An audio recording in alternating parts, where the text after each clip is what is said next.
তার শুধুমাত্র একটি সামরিক প্রদর্শনী নয়, বরং এটি একটা ভবিষ্যতের তুরস্কের একটা পাওয়ার প্রজেকশন কিন্তু তুরস্ক করে ফেললো। এই অনেক দেশই মনে করে যে ইরান হচ্ছে মধ্যপ্রাচ্যের মুসলিম দেশগুলোর জন্যও থ্রেট। ইউনিপোলারাইজড যে বিশ্বের যে শাসন ব্যবস্থা, সেইখানে একটা বড় ধাক্কা লেগেছে।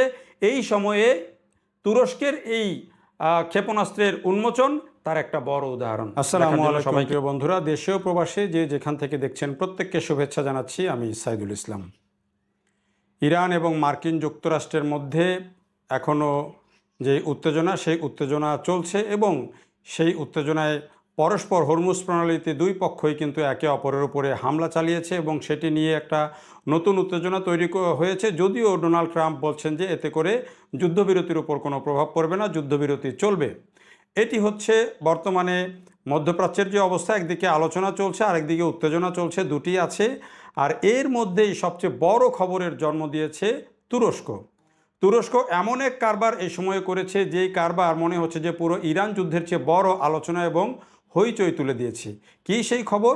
সেই খবর হলো, এই পরিস্থিতির মধ্যে যখন মার্কিন যুক্তরাষ্ট্র ইরানকে পরমাণুশূন্য করতে চাচ্ছে, পারমাণবিক কর্মসূচি থেকে দূরে সরাতে চাচ্ছে, তাদের যে ক্ষেপণাস্ত্র কর্মসূচি সেটি থেকে তাকে সরিয়ে দিতে চাচ্ছে, এমন সময়ে তুরস্ক আন্তঃমহাদেশীয় যে ক্ষেপণাস্ত্র ইয়লদিরিম সেটি তারা উন্মোচন করেছে।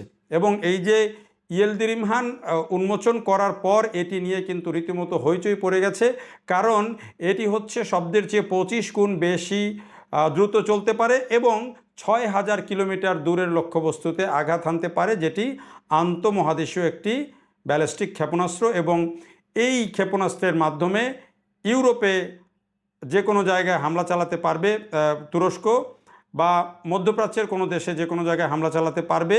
অর্থাৎ তার আশপাশের 6000 কিলোমিটার দূরত্বের যে কোনো জায়গায় তুরস্ক আঘাত হানতে পারবে, এমন একটা তারা এই ক্ষেপণাস্ত্র তারা উন্মোচন করেছে।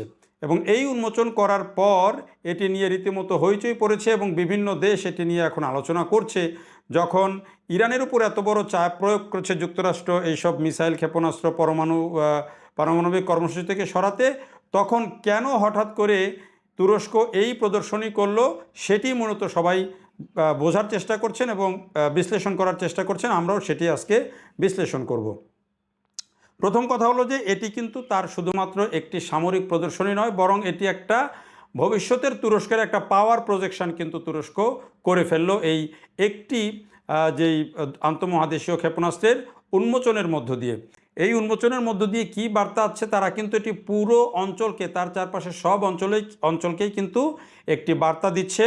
যদি মোটা দাগে আমরা কিছু বিষয়কে চিহ্নিত করেছি, সেখানে যদি আমরা দেখি তাহলে দেখা যাবে যে এটি একটি আঞ্চলিক ক্ষমতার ভারসাম্যের জন্য তুরস্কই কাজটি করেছে। প্রথমত ইরান, ইসরায়েল এবং রাশিয়ার মতো শক্তিধর প্রতিবেশীদের উপস্থিতিতে তুরস্ক নিজেকে এমন এক উচ্চতায় নিয়ে যেতে চায় যেখানে তাকে অগ্রাহ্য করা অসম্ভব হয়ে পড়ে। সেইটি কিন্তু তার প্রতিবেশী রাষ্ট্রগুলোর উপরে সেটি তারা দেখিয়ে দিল।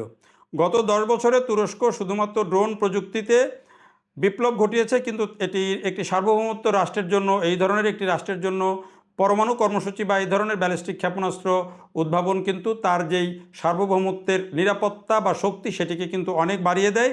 সেই জায়গাতেও কিন্তু তুরস্ক এখন একটা নতুন সংযোজন করলো এবং নিরাপত্তার জায়গায় তারা কিন্তু অনেকখানি এগিয়ে গেছে। যুক্তরাষ্ট্র এবং ইউরোপের জন্য এটি একটা বড় বার্তা, কারণ ওয়াশিংটন এবং ব্রাসেলসের উপরে কিন্তু এই উন্মোচন কিন্তু একটা স্নায়ুর চাপ ফেলবে। এর মাধ্যমে আঙ্কারা পশ্চিমা দেশগুলোকে সুনির্দিষ্ট কিছু বার্তা দিয়ে দিয়েছে। এর মধ্যে প্রথম হচ্ছে কি, ন্যাটোতে এতদিন কিন্তু তার অবস্থানটা ছিল এক ধরনের পাহারাদারের মতো। কোনো বড় ধরনের নীতি নির্ধারণী পর্যায়ে কিন্তু তুরস্ককে অত বেশি গুরুত্ব দেওয়া হতো না। শুধুমাত্র পাহারাদার বলতে যা বোঝায় সেই ধরনের গুরুত্বই দেওয়া হতো। কিন্তু এখন তুরস্ককে কিন্তু গণতে হবে, কারণ তুরস্ক কিন্তু সেই জায়গায় চলে এসেছে এবং তার নিজের মতো করে তার নিজের অবস্থানকে সে কিন্তু তৈরি করে ফেলেছে, সেই বার্তাটা কিন্তু দিয়েছে। 2 হচ্ছে যে এই যে ইরানের উপরে বিভিন্ন ধরনের নিষেধাজ্ঞা দিয়ে ইরানকে যেমন এইভাবে একেবারে এক ধরনের পরিস্থিতির মধ্যে বেঁধে রাখার পরও ইরান দেখেন তাদের কিন্তু যেই ক্ষেপণাস্ত্র এবং মিসাইল সেই জায়গায় যে ধরনের উন্নতি করেছে এবং তাদের যে পরমাণু কর্মসূচি এই নিষেধাজ্ঞার মধ্যেও যেভাবে এগিয়ে নিয়েছে, সেটি কিন্তু একটা বিস্ময়। এই তুরস্কের উপরেও কিন্তু পশ্চিমা বিশ্বের এবং মার্কিন যুক্তরাষ্ট্রের নানা ধরনের বিধিনিষেধ বিভিন্ন সময়ে এসেছে।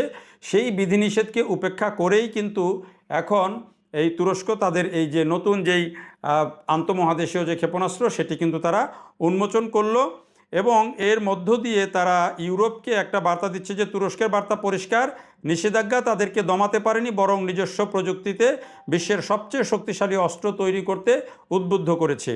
এটি পশ্চিমাদের তথাকথিত কন্টেইনমেন্ট পলিসি বা দমানোর নীতির এক চরম পরাজয়। ভূমধ্যসাগরে একচ্ছত্র আধিপত্য, ভূমধ্যসাগরের গ্যাস, হাইড্রোকার্বন নিয়ে গ্রিস এবং ফ্রান্সের সাথে তুরস্কের একটা দীর্ঘদিনের বিবাদ রয়েছে। ইউলদিরিমহান হাতে থাকার অর্থ হলো ইউরোপের মূল ভূখণ্ড এখন তুরস্কের সরাসরি নিশানায়। এটি কোনো যুদ্ধের ঘোষণা নয়, বরং এটি ডিটারেন্স বা প্রতিরোধ ব্যবস্থা। ফ্রান্স বা জার্মানি এখন তুরস্কের কোনো স্বার্থে আঘাত করার আগে অন্তত 10 বার চিন্তা করবে। একদিকে তুরস্ক ইউক্রেন যুদ্ধে মধ্যস্থতা করছে, অন্যদিকে রাশিয়ার তৈরি S-400 মিসাইল ডিফেন্স সিস্টেম ব্যবহার করছে। ইউলদিরিমহান আসার ফলে পুতিন এখন এরদোয়ানকে আরও বেশি গুরুত্ব দিবেন, সেটি খুব স্বাভাবিক। আরেক দিকে হচ্ছে মুসলিম বিশ্বের নেতৃত্ব।